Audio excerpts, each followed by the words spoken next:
मी advocate परिवार NGO तर्फे मी सर्वांचं स्वागत करते आणि ॲडव्होकेट अजित कुलकर्णी सर यांचं स्पेशली मी धन्यवाद मानते की सरांना मी खूप शॉर्ट टाइमवर मी या सगळ्या गोष्टी सांगितल्या होत्या की सरांना हे सेशन घेण्याची मी विनंती केली होती आणि सरांनी लगेच तात्काळ सर म्हणाले की हो चालेल म्हणून. तर आजचा आपला अजेंडा असं नाही म्हणू शकत, बट रिसेंटली 19 तारखेला इंटरनॅशनल मेन्स डे होऊन गेला. तर डोक्यात असं आलं की मेन्स लीगल राईट ज्या आहेत, जे बऱ्याच जणांना कदाचित माहिती असतील, कदाचित माहितीही नसतील, तर जे जे डिफेन्सेस अवेलेबल आहेत, जे जे मेन्स लीगल राईट्स अवेलेबल आहेत, त्या गोष्टींची चर्चा करण्यासाठी किंवा इन्फॉर्मेशन देण्यासाठी हे इन्फॉर्मेटिव्ह वेबिनार सेशन आपण आज इथे आयोजित केलेलं आहे. आपल्यासोबत आता आपले फर्स्ट स्पीकर आहेत ॲडव्होकेट अजित कुलकर्णी सर. सरांना नमस्ते.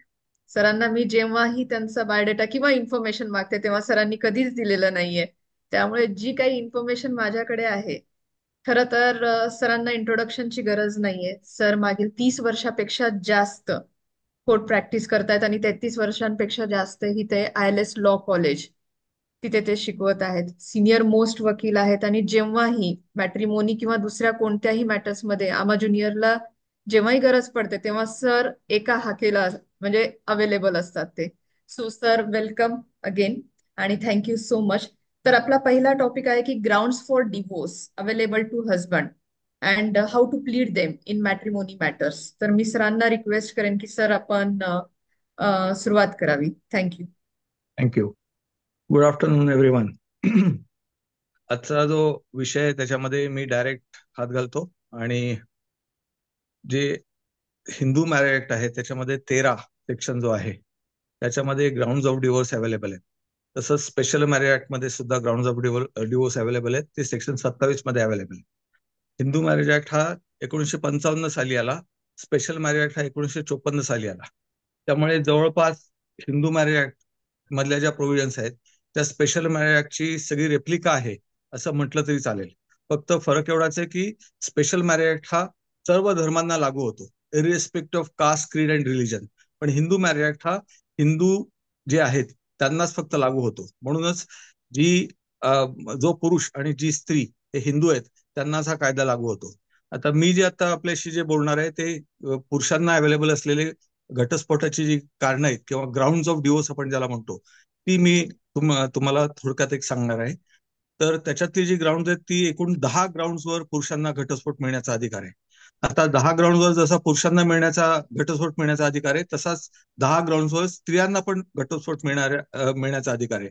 सो ही जी पुरुषांना 10 ग्राउंड आहेत ती पण स्त्रियांना पण अवेलेबल आहेत. हा एक महत्वाचा मुद्दा या ठिकाणी आहे. आणि ऍडिशनली 4 ग्राउंड ही फक्त स्त्रियांना अवेलेबल आहेत. ही 4ही ग्राउंड पुरुषांना अवेलेबल नाहीत.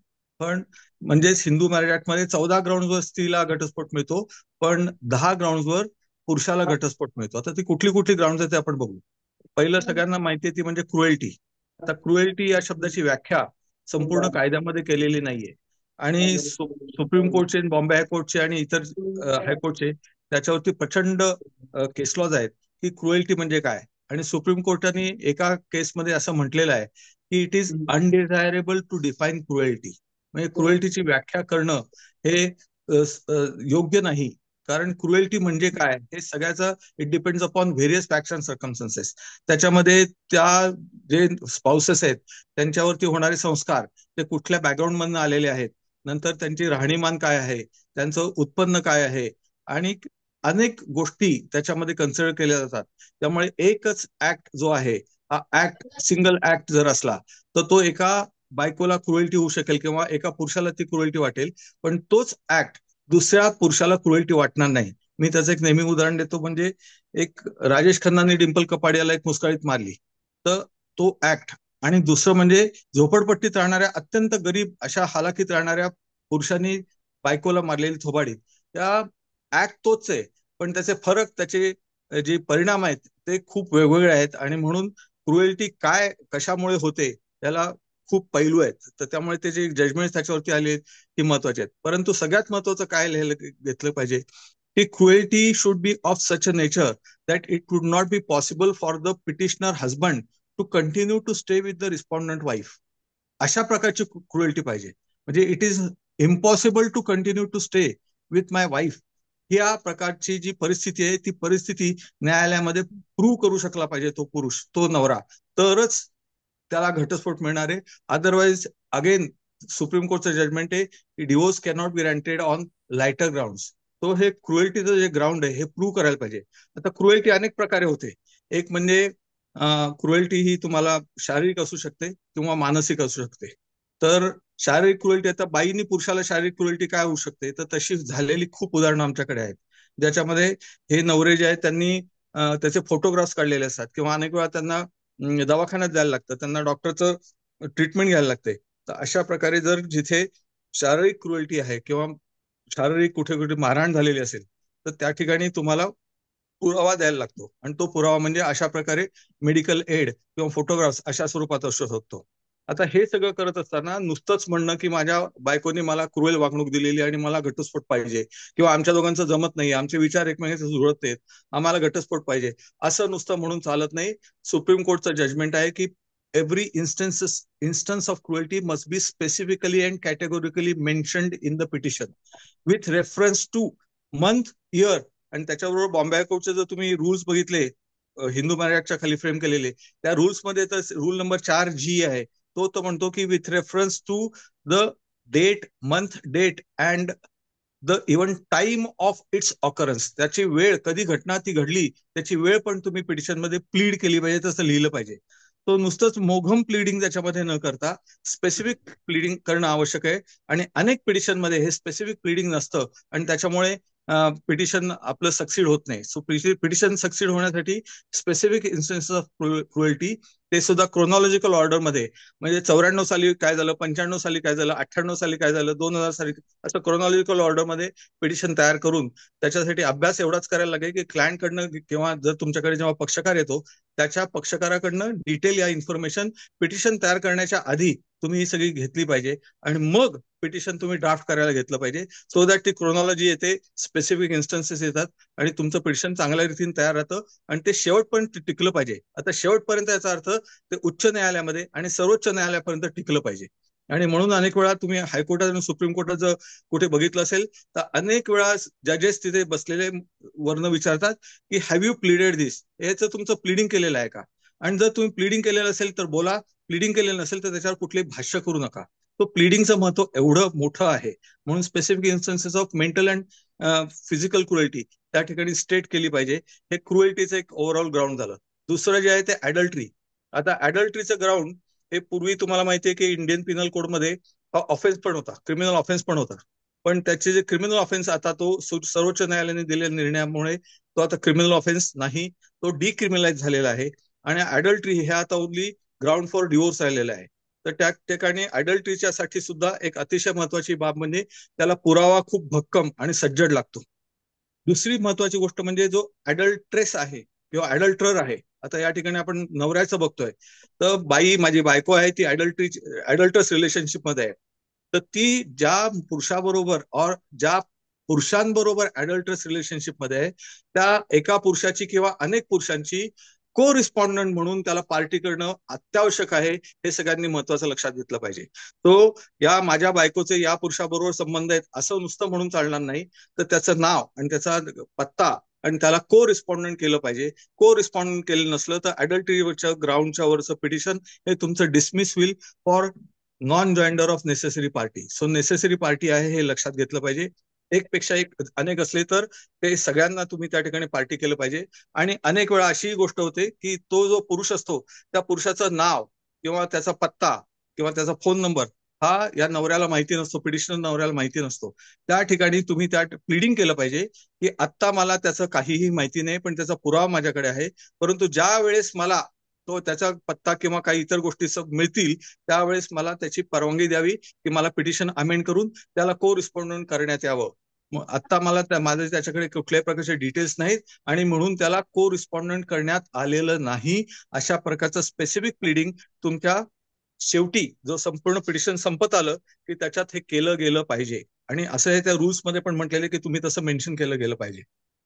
आता अडल्ट्रीच्या बाबतीत पुरावे काय काय असू शकतात, तर एक म्हणजे त्याला विटनेसेस असू शकतात की आम्ही पाहिलंय, दुसरं म्हणजे त्याच्यामध्ये फोटोग्राफ्स असू शकतात. अनेक ठिकाणी आमच्या केसेसमध्ये फोटोग्राफ्स हा सुद्धा एक पुरावा आम्ही देऊ शकलेलो होतो अडल्टरीचा. कारण हे कुठेतरी गावाला जातात, कुठेतरी डेस्टिनेशन्सला जातात, समुद्र किनाऱ्याला जातात, त्या ठिकाणी ते स्वतःच फोटो काढतात आणि ते फोटो आपल्याला मिळू शकतात अनेक कारणांमुळे. तिसरी गोष्ट अशी आहे की त्याच्यामध्ये ईमेल्स असू शकतात. तर ते ईमेलमध्ये कुठेतरी इंटिमेट जर कंटेंट असला त्या ईमेलमध्ये, तर त्याचा उपयोग तुम्हाला अडल्टरी म्हणून करून घेता येतो. त्यानंतर व्हॉट्सअप चॅट असतात. तो जो बायको आणि तो अडल्टर आहे त्यांच्यामध्ये व्हॉट्सअप चॅट्स असतात, तर ते तुम्हाला मिळू शकतात. किंवा मेसेजेस असतात, एक्सचेंजेस ऑफ मेसेजेस, तर ते जर मेसेजेस एक्सचेंज केलेले असले, इंटिमेट त्याच्यामध्ये काही गोष्टी लिहिलेल्या असल्या, त्याच्यामधनं दिसत असलं की या ठिकाणी या दोघांची रिलेशनशिप फिजिकल रिलेशनशिप आहे, तर ते होऊ शकतं. यात सगळ्यात महत्वाचं म्हणजे शब्दरचना जी कायद्यातली आहे, ती कायद्यातली शब्दरचना घेऊन तुम्ही त्या ठिकाणी पिटिशन ड्राफ्ट केलं पाहिजे. त्याच्यात शब्दरचना अशी आहे the respondent has sexual intercourse with the person other than the petitioner. म्हणजे सेक्शुअल इंटरकोर्स हा त्या ठिकाणी शब्द वापरलेला आहे. मग त्या प्रकारचा सज्जड पुरावा तुमच्याकडे असला पाहिजे.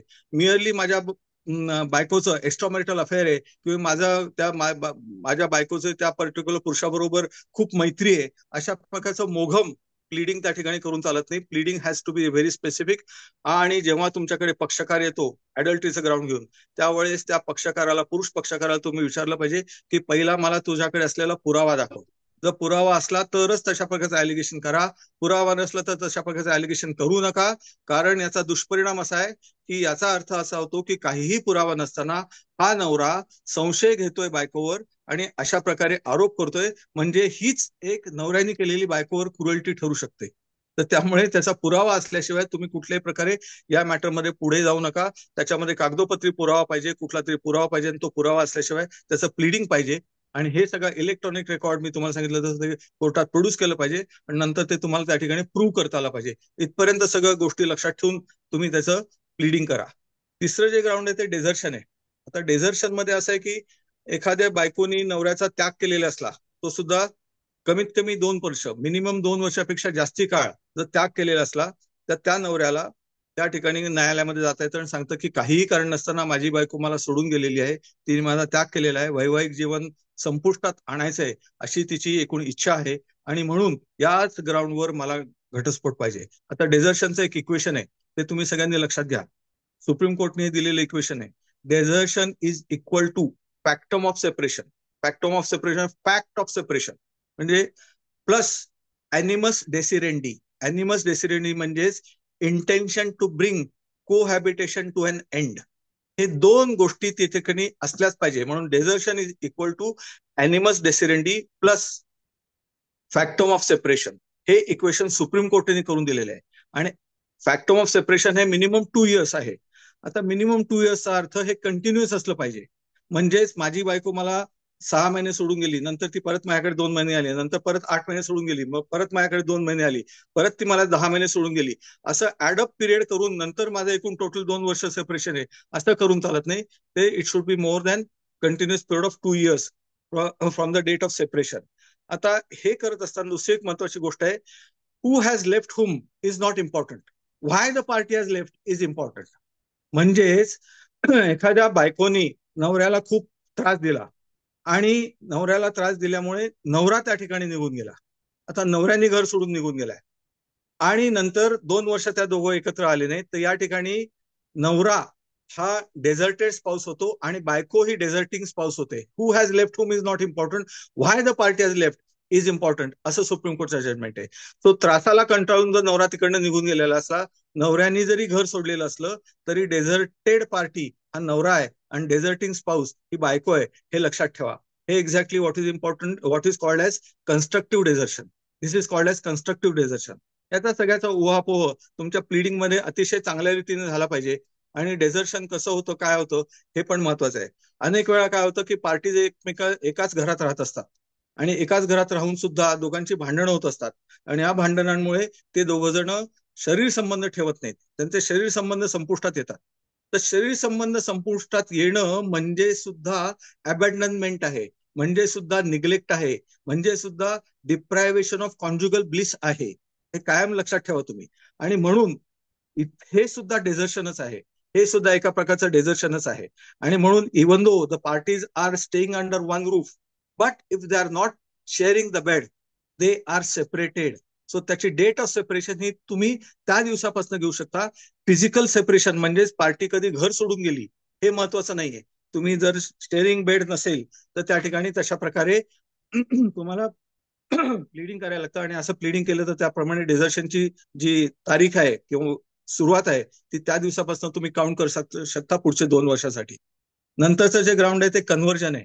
कन्व्हर्जन म्हणजेच the husband and wife both of them must be Hindus.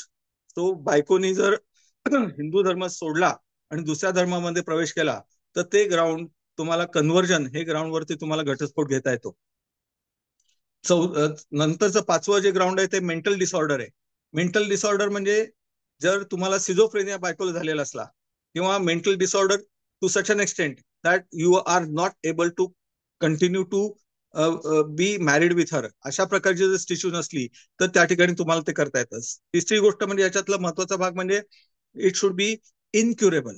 जर त्याच्यात उपचार करून जर चांगले परिणाम येणार असेल, सुधारण्याची शक्यता असेल तर तुम्हाला घटस्फोट मिळणार नाही. That mental disorder should be incurable. आणि सिझोफ्रेनिया त्याच्यातलं एक ग्राउंड दिलंय.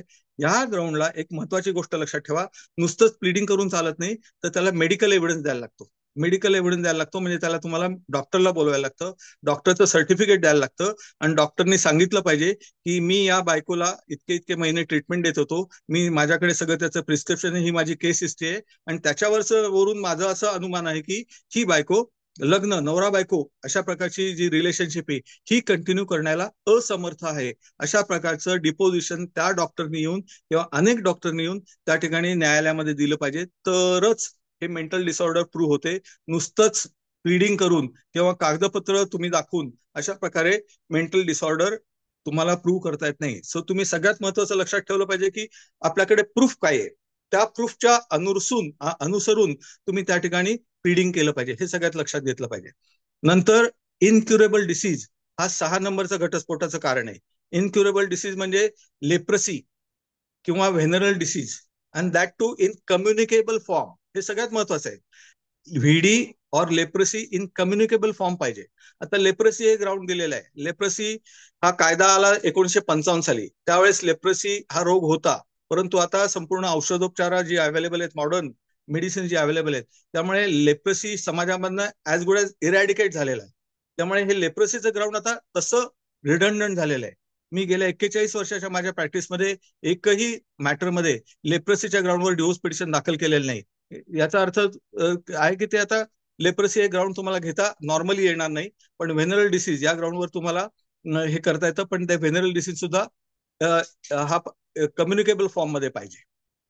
7वं जे ग्राउंड आहे ते रिनन्सिएशन ऑफ द वर्ल्ड, म्हणजेच माझी बायको ही संन्यासी झाली आहे. तिने मटेरियल वर्ल्डचा त्याग केलेला आहे आणि ती आता संन्यासी झालेली असल्यामुळे तिला माझ्या वैवाहिक जीवनामध्ये कुठल्याही प्रकारचा रस राहिलेला नाही.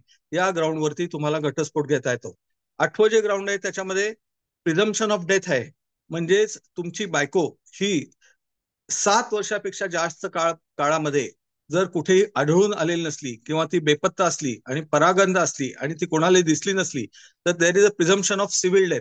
अशा जर 7 वर्ष एखादी व्यक्ती कुठेही दिसली नाही, काही शोध घेतला तरी सापडली नाही, अशी जी परिस्थिती असली तर it is presumed that such person is dead. आणि त्याच ग्राउंडवर तुम्हाला घटस्फोट मिळण्याचा अधिकार आहे.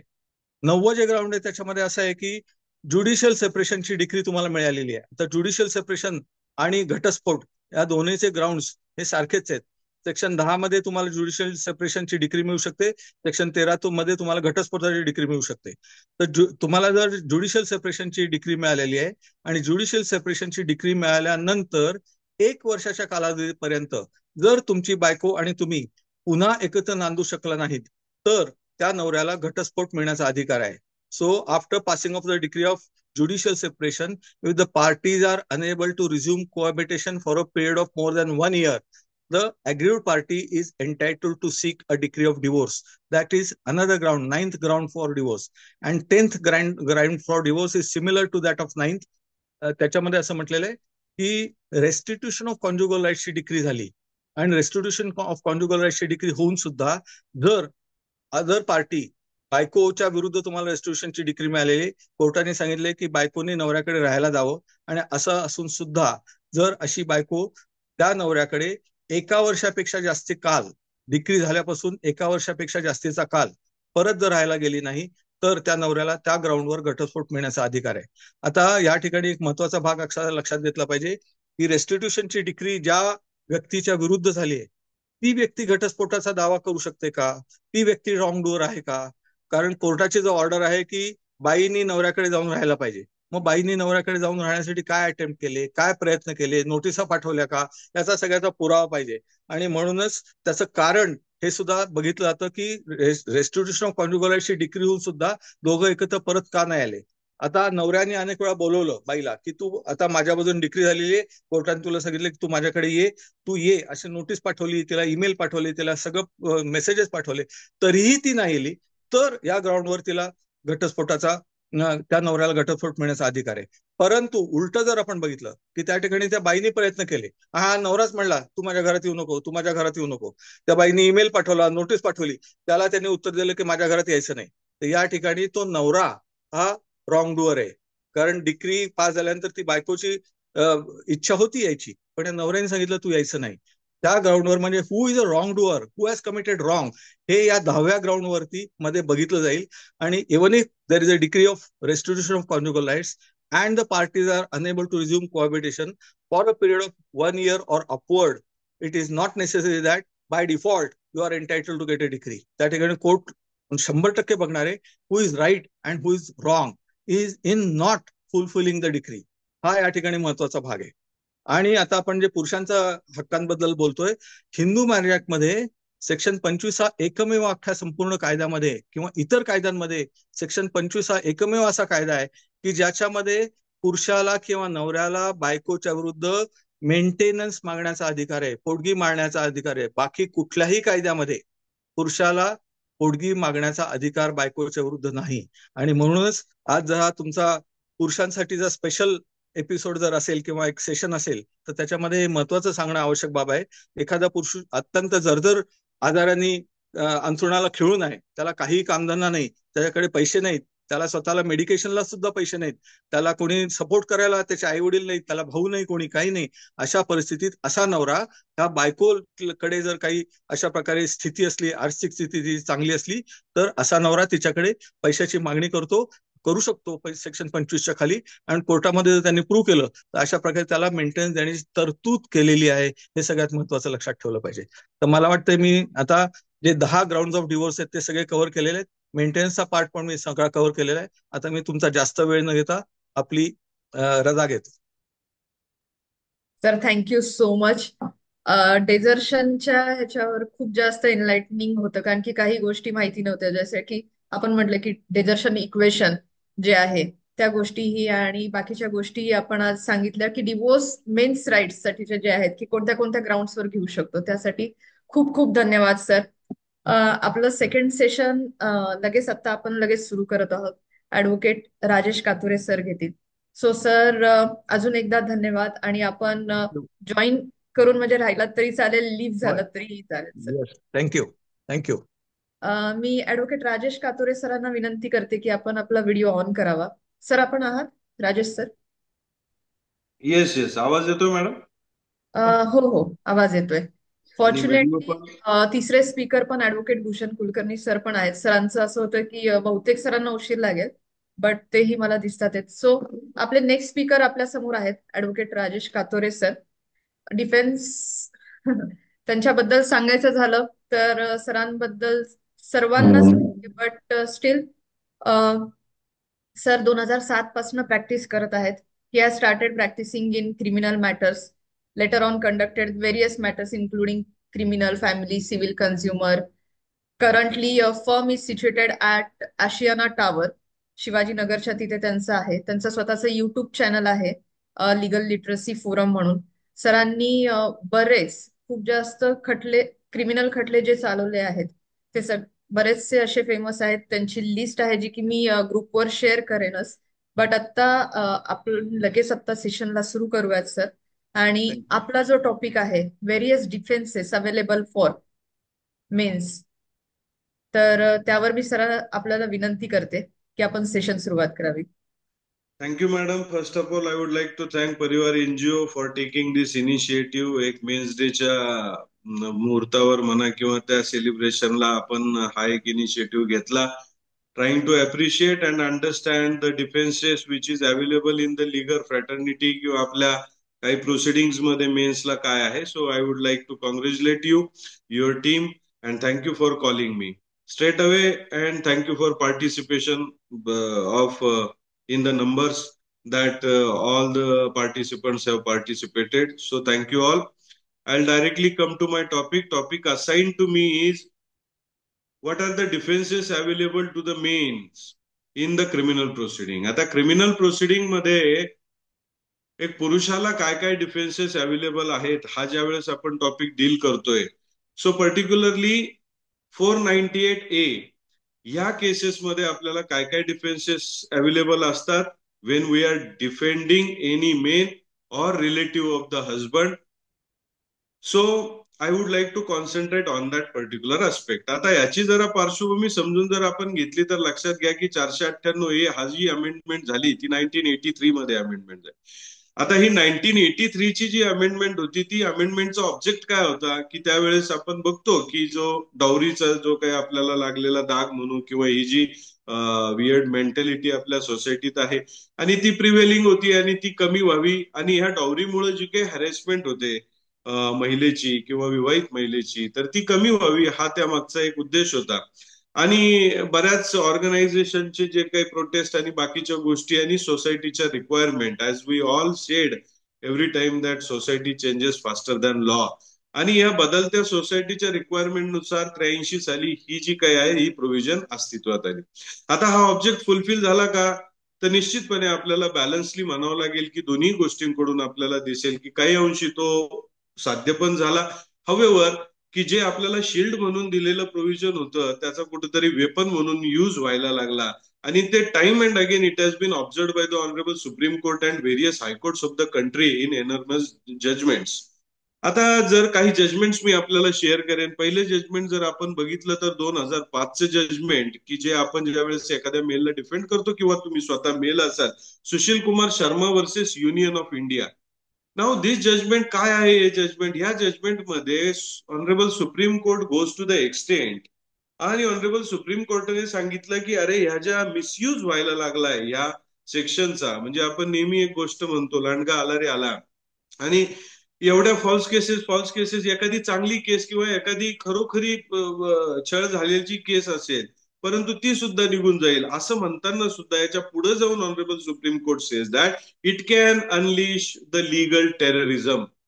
सो लीगल टेररिझम हा वर्ड वापरला मिसयूज ऑफ 498A च्या केसेसला. So that judgment you will find in Sushil Kumar Sharma versus union of India. आता ह्याच्यामध्ये आणि पुढे जाऊन आताचं जर रिसेंट आपण जजमेंट बघितलं then you will find in Swapan Kumar Das versus state of West Bengal, जे कलकत्ता हायकोर्टचं जजमेंट आहे 2023चं. परत ते रिट्रेट केलं गेलं की अरे ही मग कायदेशीर दहशतवादाची सुरुवात होऊ शकेल अशी जर मिसयूज झाली तर.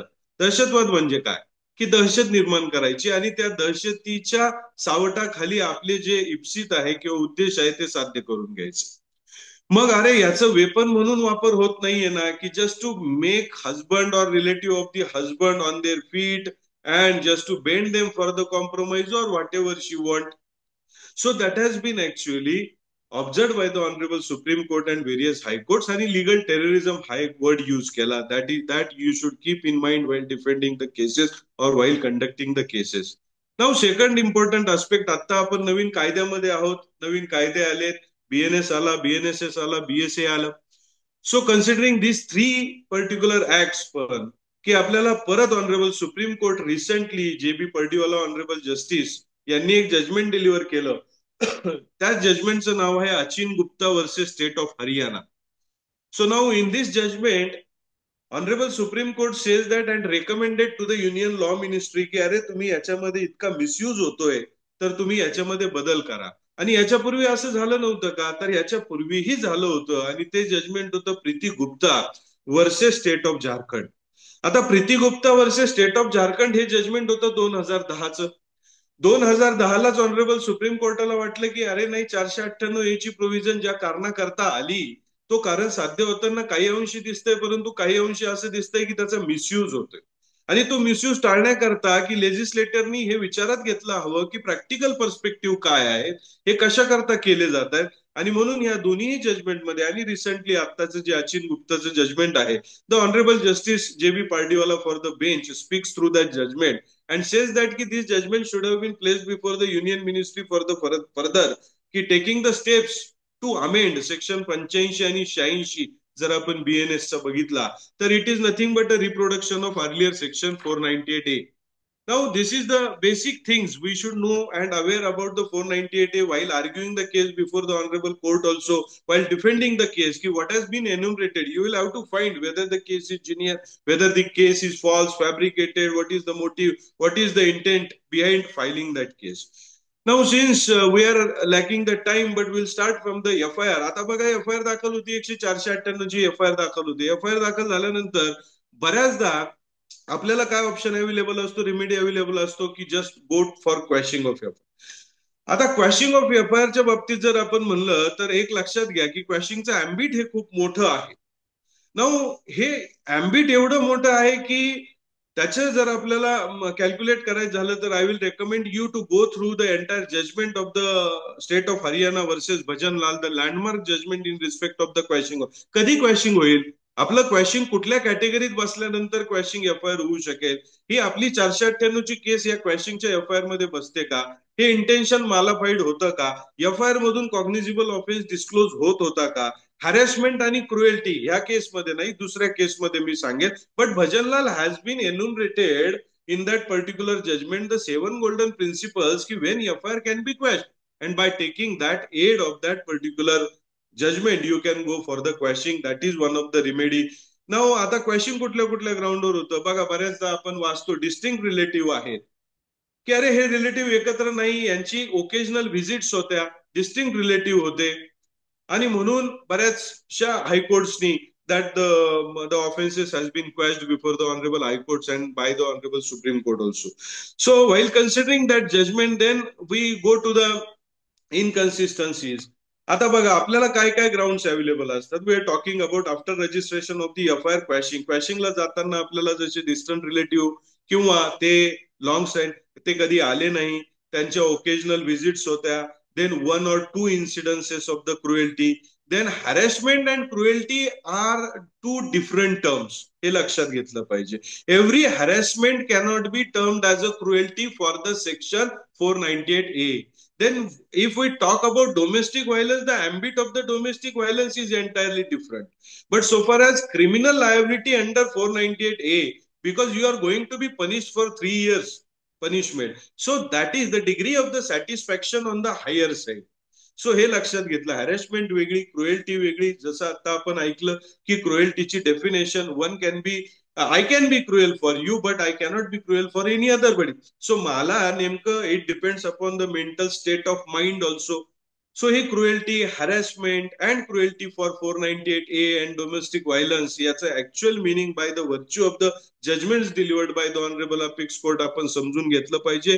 याच्यात मी तुम्हाला सांगेल one of the recent judgment in the year 2023, Abhishek versus State of MP. हे जजमेंट वाचा, 2023 SCC ऑनलाईन, सुप्रीम कोर्ट 1083. त्यानंतर मिसयूजच्या बाबतीत जजमेंट आपल्याला आणखी एक सांगता येईल. ते जजमेंट आपल्याला आहे concussion Kausar versus state of Bihar. हे जजमेंट आपल्याला युजफुल होईल सो फार ॲज मिसयूज की काय काय ग्राउंड्स असतील क्वॅशिंगचे इनिशियल लेवलला. आता दुसरी गोष्ट आहे, बऱ्याचदा आपण बघतो वेग अँड जेनरिक एलिगेशन्स केले जातात, स्पेसिफिक एलिगेशन्स नाही, स्पेसिफिक डेट्स नाही, पर्टिक्युलर्स नाही. हा इन्सिडेंट कसा घडला, काय शिवाय दिल्या, कुठली क्रुएल्टी झाली, कधी झाली, कोणाच्या समक्ष झाली, या सुद्धा गोष्टी आपण वाईल डिफेंडिंग आपण या लक्षात घेतल्या पाहिजे. Now the second important aspect after registration of the FIR, आपल्या डोक्यात असं येतं की अरे आता FIR तर दाखल झाली पण पोलीस माझं काही म्हणणं ऐकून घेत नाही सो फार ॲज हजबंड इज कन्सर्न, आणि बायकोनी दिलेलेच पुरावे घेतात आणि ते सांगतात आम्हाला तिचेच पुरावे घ्यावे लागतील, तुमचे पुरावे घेता येणार नाही, किंबहुना तुम्ही कोर्टात जा किंवा आपले पुरावे घेत नाही. तर असं करायचं नाही. मी then I will tell you to use particular judgement. आता याच्यात 2 प्रकारचे पर्याय आहेत. उदाहरणार्थ की बायको म्हणते की मला खूप मारहाण व्हायची and I have the different set of evidence, माझ्याकडे वेगळ्या प्रकारचा एव्हिडन्स आहे, इलेक्ट्रॉनिक एव्हिडन्स आहे, की मी कामाला गेल्यानंतर मी कोर्टात असल्यावरती 50 वेळेस मला फोन करायची, इरिटेट करायची, हॅरेस करायची, मुद्दामून त्रास द्यायची. किंवा काही असे मेसेजेस आहेत, वल्गर मेसेजेस आहेत, मला इंटिमिडेटिंग मेसेजेस आहेत, माय मॉरल ऍज वेल ऍज इंटेलेक्च्युअल कॅरेक्टर हार्म करण्याचे मेसेजेस आहेत. So that can be also use, म्हणजे गॅदरिंग ऑफ द एव्हिडन्स आपण जर म्हणतो तर तुमच्याकडचा एव्हिडन्स तुम्ही गॅदर करा. आता how to put that evidence before the court, that may be documentary, that may be oral, that may be electronic, any kind of evidence you should collect it. आता हे कसं द्यायचं मग, आणि तुम्हाला जर पोलीस म्हणत असतील तर घेत नाही तर तुम्ही सरळ सरळ रजिस्टर पोस्टाने सेट ऑफ एव्हिडन्स तुम्ही त्यांना पाठवा पोलीस स्टेशनच्या नावाने, कन्सर्न इन्व्हेस्टिगेशन ऑफिसरच्या नावाने, आणि ती रिसिप्ट यूज करा whenever it is required that की that has been delivered to them, आणि हे आम्ही त्यांना पाठवलं होतं. आणि या बाबतीत जर तुम्हाला असं वाटलं की no no no still they are not investigating the matter properly, in fact the legislation intended that की एक्झिक्युटिव्ह जे आहेत, पोलीस मशिनरी आहेत, they should investigate that particular aspect very, म्हणजे कुठलीही केस जर असेल तर ती इन्व्हेस्टिगेट करताना फेअरली, ट्रान्सपरंटली, इम्पार्शियली इन्व्हेस्टिगेट केली जाते. म्हणून then the use the judgment in Sakiri Vasu versus state of UP. आता हे साकिरी वसूचं जजमेंट नेमकं काय सांगतं? साकिरी वसू जजमेंट सांगतं की जज, आता हे बघा, एक्झिक्युटिव्हला एक्झिक्युटिव्हच्या पॉवर्स दिल्यात, लेजिस्लेटिव्हला लेजिस्लेटिव्हची एकमेकांच्या पॉवर्स इंटरफेअर करायच्या नाहीत, हे सेटल प्रिन्सिपल आहे. However the watch should have been there. मग काय होतं की ज्युडिशियरीचा वॉच असलं पाहिजे. Magistrate is empowered by way of this judgment of the honourable supreme court that you can monitor the investigation. You cannot interfere the investigation, however you can monitor the investigation whether the investigation going in the right way or not. आणि म्हणून साकिरी वसू या जजमेंटचा आधार देऊन तुम्ही मेहरबान magistrate समोर अर्जही करू शकता की investigation is not going properly and therefore you should monitor the investigation and you should give and ensure every proper steps to ensure the proper investigation. So this is in respect of the investigation. Then the third aspect जो आपल्याला available असतो, आपण म्हणतो की वेग and generic allegation, then ऑब्स्टर्ड काही allegations असतात, improbable allegations असतात, याच्यावर सुद्धा मग चार्जशीट फाईल होतं. आता या चार्जशीट मध्ये जर तुम्हाला असं वाटलं की माझा एव्हिडन्स आला नाही, then you can go for the further investigation, की अरे हा एव्हिडन्स असा नसतो की कंप्लेंटनी कंप्लेंट केली म्हणजे तिची कंप्लेंट खरीच आहे हे मान्य करून तिच्याच प्रमाणे एव्हिडन्स आपण दिला पाहिजे. Then further investigation is also the recourse available to the husband which can be find. Now section 91 CRPC is also one of the provision, important provision, but till the framing of charge now the Supreme Court says that की 91 खाली आपण कोर्टाला अर्ज करू शकतो की अरे या गोष्टी गरजेच्या आहे साहेब, तुम्ही समन्स काढा आणि या गोष्टी रेकॉर्डवर येऊ द्या. Thing, any particular thing, material or that document, या प्रकारचा सेक्शन 91 प्रमाणचा समन्स आपण काढण्याचा अर्ज कोर्टाला करू शकतो, but not framing of the charge. आता सुप्रीम कोर्ट म्हणते की till the framing of the charges. Now so after chargesheet if you are not satisfied, further investigation झालं, then the stage will come की नाही मला आता डिस्चार्ज करायचा आहे. So what are the grounds for the discharge? Then if prima facie case is not made out. पुन्हा एकदा तुम्ही भजनलाल या केस लावला की जे क्वॅशिंग ऑफ एफआयआरचा स्कोप मोठा आहे, इनहरंट पॉवरचे कोर्ट प्रोबॅबिलिटीवर विचार करू शकतं, डिस्चार्जला लिमिटेड स्कोप आहे, चार्जशीट बघायचंय, एक जजमेंट आहे नित्या धर्मानंद यांचं, पण याच्यात बघायचंय प्रायमा फॅसी केस आहे का? अरे आहे तशी केस जर करून चालवली तर ही काय, या केसचा रिझल्ट आउटपुट काय असू शकेल, whether it would be abuse process of law. आणि म्हणून ह्या पद्धतीने जाताना आपण एक जजमेंट रेफर करू शकता, Kailash ben Patel versus state of Maharashtra. आताच एक सुप्रीम कोर्ट 2024चं रिसंट जजमेंट आपल्याला मिळेल. So coming to the final aspect, की आपल्याला जर आपण बघितलं की मग आपली ट्रायल सुरू होते. डिस्चार्जचेही बरेच ग्राउंड्स आपल्याला मिळतील if you go and search. आता ट्रायल सुरू झाल्यानंतर आपण काय बघायचं असतं, तर ट्रायल सुरू झालं एव्हिडन्सचा पार्ट येतो की what kind of evidence is there, whether it is oral evidence आहे का विटनेसेसचा, डॉक्युमेंटरी एव्हिडन्स आहे का, काही डॉक्युमेंट रिलाय केले का, आपल्याकडे काय एव्हिडन्स आहे, आपल्याकडे ओरल कोणी डिफेन्सचे विटनेसेस आहेत का की जे त्यांची थिअरी किंवा त्यांचा एव्हिडन्स जो आहे तो डिस्प्रूव्ह करू शकतो. म्हणून अगेन सेक्शन 3 एव्हिडन्स ऍक्ट बघायचा की कुठली ट्रायल चालवताना so far as advocates are concern, proved, not proved, disproved काय असतं, कशी केस प्रूव्ह करायची, कशी नॉट प्रूव्ड झाली, कशी डिस्प्रूव्ड झाली, आपल्याकडचा एव्हिडन्स त्यांच्याकडचा, जसे इंटरेस्टेड अँड रिलेटेड विटनेसेस या 498 मध्ये दिसतात. आता हे इंटरेस्टेड आहे, रिलेटेड आहे, यांना डायरेक्ट इंटरेस्ट आहे outcome of the case. Yes, there is a judgment from the both sides in respect of interested and related witness. That की अरे अशा प्रकारच्या विवाहितेचा छळ जर 4 कोपऱ्यात किंवा 4 घरात होत असेल तर कोण विटनेसेस मिळणार. However you try to find out की अरे हा इन्सिडेंट कधी घडला, त्याचे काही स्पेसिफिकेशन त्यांनी दिलेले आहेत का, ह्या विटनेसेसचा माझ्या मागचा मोटिव्ह इंटेंट जो आहे तो कसा खोटा आहे किंवा त्यांचा जो इंटेंट आहे तो मला त्रास देण्याचा कसा आहे, आणि माझ्या विरोधात ही केस कशी खोटी आहे हे सिद्ध करताना आपल्याला युजफुल होतं क्रॉस एक्झामिनेशनचं weapon. Then cross examination, by way of a cross examination you can brought the contradiction and omission and improvement. आता हे खूप मोठे चॅप्टर्स आहेत so far as we are dealing only with the defences and remedies, की in short की आपल्याला काय काय मग हे कॉन्ट्राडिक्शन काय, कॉन्ट्राडिक्टरी स्टेटमेंट केलेत का, डिव्होर्स मध्ये एक सांगते, 125 मध्ये वेगळंच सांगते, डीव्ही मध्ये तिसरंच सांगते, आणि 498 चौथंच एलिगेशन केलेलं आहे. हे काउंटर ब्लास्ट आहे का, माझं डोमेस्टिक मी डिव्होर्स पिटिशन क्रुएल्टीवर इमिजिएटली दाखल केलं आणि त्याला काउंटर म्हणून नंतर हा आलेला, ते पण मी आत्ताचे जे जजमेंट सांगितले त्याच्यातल्या एका मायामध्ये अचिन गुप्तामध्येच द सेम थिंग ऍड आपण की it was a counter blast to the divorce petition filed by the husband and later on 498A came to be filed. म्हणजे प्रत्येक वेळेस डिव्होर्सला काउंटर केलं आणि 498 दाखल केली म्हणजेच खोटी होते का, प्रत्येक ठिकाणीच क्रुएल्टी होते का. There cannot be a straight jacket formula. Ultimately each case has to be decided on its own facts and circumstances. So these are some of the defenses, I would say, remedies available to the main since the filing of the FIR till the conclusion of the trial. So every subject माझ्या हिशोबाने की हा खूप elaborate discuss करण्यासारखा आहे. You go and read every stages of the criminal trial so far as 498A is concerned. So that's it for today, friends. Thank you for giving me opportunity and thank you for participation. Thank you so much. Thank you very much advocate Rajesh Katore sir. आपल्यासोबत next speaker आहेत advocate Bhushan Kulkarni sir. त्यांचा chapter आहे की fathers legal rights related with the child custody आणि shared parenting plan किंवा joint parenting plan. So I welcome advocate Bhushan Kulkarni sir, Parivar NGO तर्फे, and I personally welcome you and thank you so much for accepting this invitation.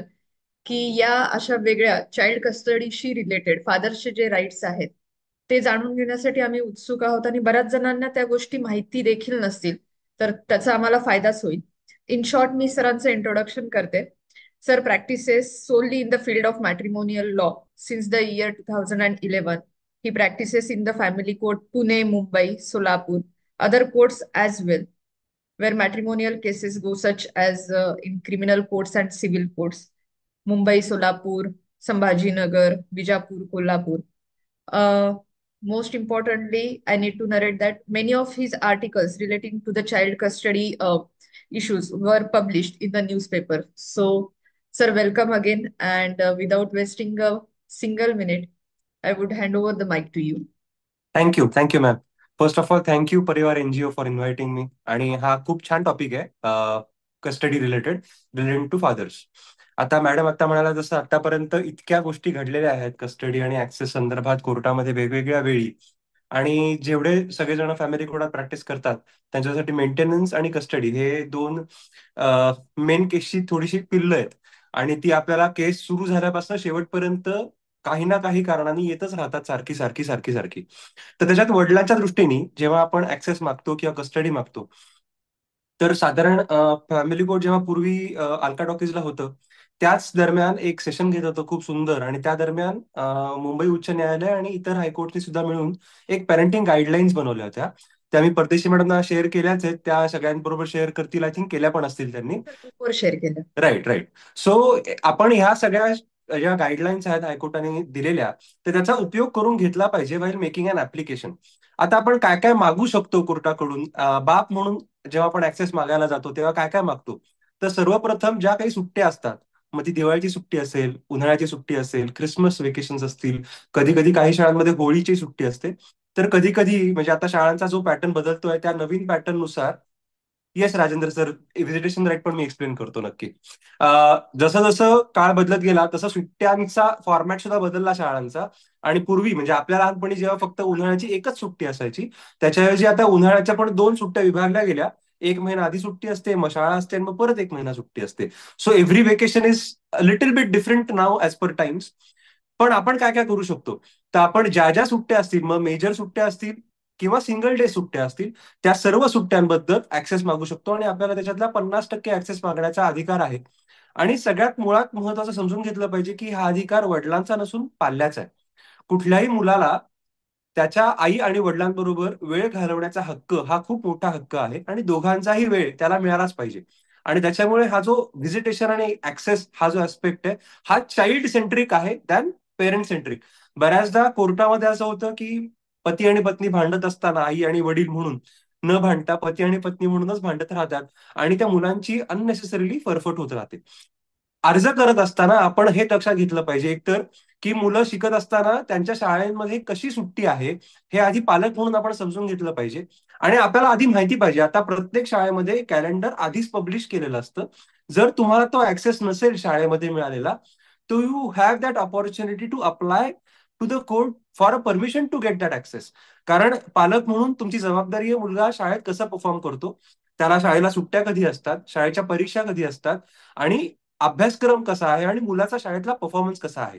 म्हणजे मुलाच्या शाळेमध्ये PT attend करणं असेल की performance समजून घेणं असेल, हे आपलं जबाबदारी आहे आपली पालक म्हणून. फक्त आपण ऍक्सेस मागणं जरुरी नाही, तर त्याच्याबरोबर काही पालक म्हणून जबाबदाऱ्या पण येतात. फक्त कुठलाच हक्क हा जबाबदारीशिवाय येत नाही. त्याच्यामुळे एक वडील म्हणून ही जबाबदारी पार करणं सुद्धा आपलीच जबाबदारी असते. तर त्याच्यामुळे आधी शाळेत समजून घ्यायचं की सुट्ट्या कशा आहेत. विकेंड सुट्ट्या, आता हल्ली बऱ्याच शाळांना शनिवार रविवार सुट्ट्याच असतात आणि फक्त सोमवार ते शुक्रवार शाळा असते. हा, फक्त सोमवार ते शुक्रवार शाळा असते आणि शनिवार रविवार काही शाळांना सुट्ट्या असतात आणि काही शाळांना शनिवार चालू असतो. Depending on that you can make an application. तर सुरुवातीला अर्ज करत असताना 2 पद्धतीने अर्ज करता येतात. एक अर्ज असतो तो म्हणजे केस चालू असेपर्यंतचा इंटरिम ऍक्सेस, ज्याच्यामध्ये तुम्ही विकेंड ऍक्सेस मागता, ज्याच्यात तुम्ही दर महिन्यामध्ये 5 विकेंड येत असते तर 3, आणि ज्या महिन्यात 4 विकेंड असतील त्या महिन्यात 2, ढोबळ मनानी पहिला, तिसरा आणि 5वा किंवा दुसरा आणि चौथा अशी त्याची प्रतवारी करून आपण विकेंड मागू शकतो. ज्या पाल्याला दर शनिवार रविवार सुट्टी असते त्यावेळी आपण शुक्रवार संध्याकाळ ते रविवार संध्याकाळ ऍक्सेस मागू शकतो. आणि जर शनिवारी शाळा असेल तर शनिवारी शाळा सुटल्यानंतर रविवार संध्याकाळपर्यंत असा पहिला, तिसरा आणि 5वा किंवा दुसरा आणि चौथा आपण ऍक्सेस मागू शकतो. हा अर्ज करत असताना आपल्याला मुळात माहिती पाहिजे की मुलाची सुट्टी कधी असते आणि कशी असते. तसंच जेव्हा सुट्ट्यांच्या बाबतीतला ऍक्सेस येतो ना, तर त्यावेळी जेव्हा सुट्टी येते, बऱ्याचदा वकील म्हणून आपण जेव्हा प्रॅक्टिस करतो कोर्टामध्ये, तेव्हा आजपर्यंत प्रत्येक वेळी दिवाळीच्या आधी, क्रिसमसच्या आधी, न्यू इयर्सच्या आधी किंवा मे महिन्याच्या सुट्टीच्या आधी हे ऍक्सेस केले जातात आणि आपला सर्व वेळ हा त्याच याच्यात जातो. आता पालकांसाठी भेट ही तेवढीच महत्वाची आहे, पाल्यांसाठी पण तेवढीच महत्वाची आहे. तर याला काही शॉर्टकट आहे का? जसं आपण जेव्हा मेंटेनन्स मागतो इंटरिमचा बायकोकडून वकील म्हणून, तेव्हा आपण मेंटेनन्स मागतो केस चालू असेपर्यंत. मग तसंच आपण ऍक्सेस सुद्धा, जो व्हिजिटेशन राईट आहे आपला इंटरिम स्टेजमध्ये जे आपण मागतो, तर सगळ्याच सुट्ट्यांचा आपण एकदम मागितलं तर काय हरकत आहे?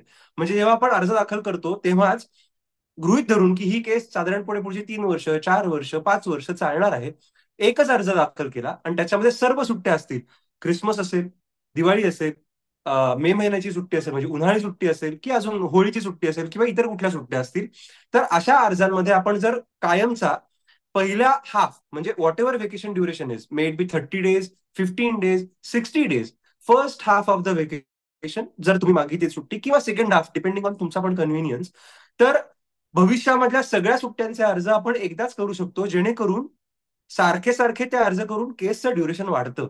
माझ्याकडे रिसेंटली एक केस होती ज्याच्यामध्ये आम्ही 2014 पासून ते 2023 पर्यंत ती केस चालवली डिवोर्सची. त्याच्यामध्ये total exhibit number reached to almost एक 1300 एक्झिबिट पर्यंत गेले आणि त्या 1300 एक्झिबिट्स पैकी साधारणपणे 500-600 एक्झिबिट्स हे फक्त वेळोवेळी केलेल्या ऍक्सेसच्या ऍप्लिकेशन बद्दलच होते. आपल्याला आलेले अनुभवच आपल्याला शिकवत असतात. तर ह्यातनं निदान मला एक धडा मिळाला की एकाच अर्जामध्ये जर आपण सर्व प्रकारचे ऍक्सेस आणि व्हिजिटेशन राईट्स मागितले तर while court grant set court can grant while granting आता लिमिटेड दिला समजा, असंही होऊ शकतं की the other side has is taking defence की मुलाचा जो कल आहे तो नाही आता वडिलांना भेटण्याचा, किंवा मुलाला वडिलांना भेटण्याची इच्छाच नाहीये, किंवा त्यांच्यामध्ये अजून रॅपो नाहीये. ऍक्सेस ही एक अशी गोष्ट आहे जी, आता एक इमॅजिन केलं आपण की नदी आहे आणि नदीवरती बांध बांधलेला असेल, तर बांधाला किंवा धरणाला जर एक भोग पडलं तर त्यातनं पाणी व्हायला लागतं आणि मग हळूहळू हळूहळू ते भोग आपोआप मोठं होतं. तसंच थोडंसं ऍक्सेस बद्दल असतं की सुरुवातीला आता रॅपो बिल्ड करत असताना you can take access at आपल्या कोर्टामध्ये जे चाइल्ड केअर सेंटर आहे फॅमिली कोर्टामध्ये, तिथे तुम्ही घेऊ शकता. त्याच्या पुढची स्टेज अशी असते की चाइल्ड केअर सेंटरमध्ये एकदा तुमचा ऍक्सेस 6 महिने अगदी व्यवस्थित चालला तर 6 महिन्यानंतर तुम्ही पुन्हा एकदा अर्ज केला पाहिजे की आता आमचा चाइल्ड केअर सेंटरमध्ये 2 तास 2.5 तास जो काही कोर्टाने ऍक्सेस दिला होता तो व्यवस्थित होतो. ह्या पुढे जाऊन आता आम्हाला दिवसभराचा ऍक्सेस पाहिजे आणि तो कोर्टाच्या बाहेर पाहिजे. कोर्टाच्या बाहेर म्हणजे तुम्ही एखाद्या मॉलमध्ये एखाद्या गार्डनमध्ये तो ऍक्सेस घेऊ शकता. ऍक्सेस झाल्यानंतर ओव्हरनाईट ऍक्सेसकडे जायला पाहिजे. मग एक रात्र तुमच्याकडे त्या पाल्याने घालवली, त्याला एकदा तो कम्फर्ट आला, then you can graduate to 4-5 दिवसांचा 15 दिवसांचा ओव्हरनाईट ऍक्सेस, आणि हळूहळू हळूहळू तुम्ही तो ऍक्सेस वाढवू शकता. पण ह्या सर्व गोष्टीच्या दरम्यान तुमचा मुलाप्रतीचा जो कल आहे तो पण पॉझिटिव्हच असला पाहिजे. बऱ्याचदा पालक हे विसरतात की त्यांच्या भांडणामध्ये त्यांचं जे काही लिटिगेशन चालू आहे डिव्होर्सचं, ते हार्डली 4 किंवा 5 वर्ष 6 वर्ष 7 वर्ष चालणार आहे ना कोर्टामध्ये. त्या दरम्यान मूल मोठं होणार आहे आणि त्या मुलं सगळं बघत असतात. मुलांचं अगदी व्यवस्थित लक्ष असतं त्यांच्या आई आणि वडिलांकडे, ते कसं म्हणतात काय. आणि मुलं खूप जास्ती ऑपॉर्च्युनिस्टही असतात, त्यांना कळतं की कोणाकडनं काय आणि कधी काढून घ्यायचं ते. आणि त्याच्यामुळे आपण मुलांना ही सवय लावत नाही होत ना की ऍक्सेस मिळावा किंवा मिळू नये, याच्यासाठी आपण मुलांचं मॅनिप्युलेशन करतोय. कारण हीच मुलं नंतर आपल्याला मोठी झाल्यानंतर ह्या गोष्टीचा त्रास देऊ शकतात. हे कायम लक्षात ठेवा. आता मुलांचे हात दगडाखाली आहेत, नंतर जेव्हा ती इंडिपेंडेंट होतील तेव्हा तीच मुलं आपल्याशी कसं वागतील, आज जे आपण पेरतो तेच नंतर उगवणार आहे. या गोष्टीचा अनफॉर्च्युनेटली विचार होत नाही. एक दुसरा ऍस्पेक्ट आहे याच्यामध्ये, तो म्हणजे मुलांचा इंटरव्ह्यू. आता या संदर्भात ना विविध हायकोर्टाचे विविध आदेश आहेत. मी परदेशी मॅडम बरोबर 2-3 जजमेंट शेअर करीन, त्या शेअर करतील सर्वांबरोबर. तर त्याच्यामध्ये बऱ्याचदा आपल्या सेक्शनमध्ये पण म्हणलेलं आहे की access has to be as per the wishes of the child. आणि बऱ्याचदा असं होतं की जो कस्टोडियन पेरेंट आहे तो मुलाच्या मध्ये असं काही भरून देतो की त्याला ऍक्सेस द्यायचाच नसतो कधी, आणि त्याच्यामुळे की मला जायचंच नाहीये मला जायचंच नाही असं मुलं म्हणत राहतात सारखी. आता ह्या गोष्टीचा परिपाक असा होतो की मग नॉन कस्टोडियन पेरेंटला ऍक्सेसच मिळत नाही, मग साधा व्हिजिटेशन राईट्स पण मिळत नाही जे आपण आता कोर्टामध्ये घेतो.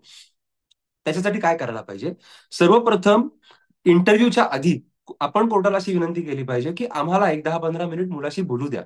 जर काही त्या मुलावरती ट्युटरिंग झालेलं असेल तर ते काढण्याचा प्रयत्न त्या पालकाला करता येऊ शकतो. आणि त्या पलीकडे जाऊन जर असं वाटलं की तरी सुद्धा शक्य होत नाहीये तर फॅमिली कोर्टामध्ये आता सायकोलॉजिस्टचं पॅनल आहे. आपल्या 3ऱ्या मजल्यावरती साधारण दर गुरुवारी का अल्टरनेट गुरुवारी ते सायकोलॉजिस्ट बसतात. आपण तो अर्ज पण करू शकतो की मुलांना तिथे रेफर करा आणि त्यांची तिथे अपॉइंटमेंट घेऊन मुलांचं सायकॅट्रिस्ट आणि सायकोलॉजिस्ट बरोबर मीटिंग होऊन ऍक्सेस सुरू होण्याकडे त्याची मदत होऊ शकते. ऍक्सेस कुठला कुठला मागता येतो आणि मागितला गेला पाहिजे असं मला वाटतं. सर्वप्रथम मुलांचा वाढदिवस हा त्यांच्यासाठी खूप महत्वाची गोष्ट असते. आता जर वाढदिवस मुलाचा सुट्ट्यांमध्ये पडत असेल तर well and good, you can ask for half of the day. बऱ्याचदा असं होतं की मुलांचा वाढदिवस हा शाळा जेव्हा असते नॉर्मली शाळेच्या दिवशीच असतो. जर तसं असेल तर शाळेचा दिवस संपल्यानंतर अर्धा अर्धा वेळ वाटून घ्यावा मुलाचा आणि मुलाबरोबर त्याचा वाढदिवस मुलाच्या इच्छेप्रमाणे साजरा करावा, आपल्या इच्छेप्रमाणे नाही, कारण तो मुलाचा वाढदिवस आहे. बऱ्याचदा पालक हे विसरून जातात आणि पालकांच्या राहिलेल्या सुप्त इच्छा ते मुलांच्या मध्ये प्रयत्न करतात पूर्ण करण्याचा. परंतु मुलाला काय हवंय हे समजून घेतलं पाहिजे, त्याला कसा वाढदिवस साजरा करायचा हे समजून घेतलं पाहिजे आणि तसा वाढदिवस साजरा केला पाहिजे. बऱ्याचदा आपण बघतो की चाइल्ड केअर सेंटरमध्ये सुद्धा कोर्टामध्ये तो वाढदिवस सेलिब्रेट केला जातो. केक आणतात पालक, बक्षीस आणि गिफ्ट आणतात मुलांसाठी, आणि तिथे असलेल्या इतर मुलांमध्ये पण रिटर्न गिफ्ट वाटतात, त्यांना केक देतात. चांगली पद्धत आहे ही, आणि मुलांचा वाढदिवस साजरा करून थोडासा रॅपो बिल्ड होण्याकडे पण कल येतो. ज्या पालकांचा ऑलरेडी रॅपो आहे आणि ज्यांचं सगळं व्यवस्थित चालू आहे त्यांनी तरी वाढदिवस जर साजरा करता आला दोन्ही पालकांनी एकत्र, कारण कुठल्याच पाल्याला असं वाटत नाही की आपल्या आई आणि वडिलांचा डिव्होर्स व्हावा, तर एकत्र सेलिब्रेट केलेला उत्तम. पण जर ते शक्यच नसेल आणि ती अॅनिमॉसिटी इतकी जास्ती आहे की दोन्ही पालक एकत्र येऊन त्या मुलाचा वाढदिवस नाही साजरा करू शकत, तर दोघांनीही इंडिपेंडेंटली त्यांचा वाढदिवस चांगल्या पद्धतीने सेलिब्रेट करावा. आणि जर तो वेळ खूप शिल्लक कमी राहत असेल, मुलाची शाळा खूप जास्ती आहे आणि 3-4 तास राहतात, कसं काय वाटून घेणार, तर मग निदान तिथीने आणि तारखेने असं आपण विभागून घ्यावा की एका पालकाने तिथीने करायचं आणि एका पालकाने तारखेने करायचं. मुलांना अल्टिमेटली सेलिब्रेशन मध्ये जास्त इंटरेस्ट असतो than birthday. So focus on that. तसंच जेव्हा तुमचा वाढदिवस आहे तेव्हा तुमची पण इच्छा असतेच ना की आपल्याला आपल्या मुलाबरोबर वाढदिवस साजरा करता यावा.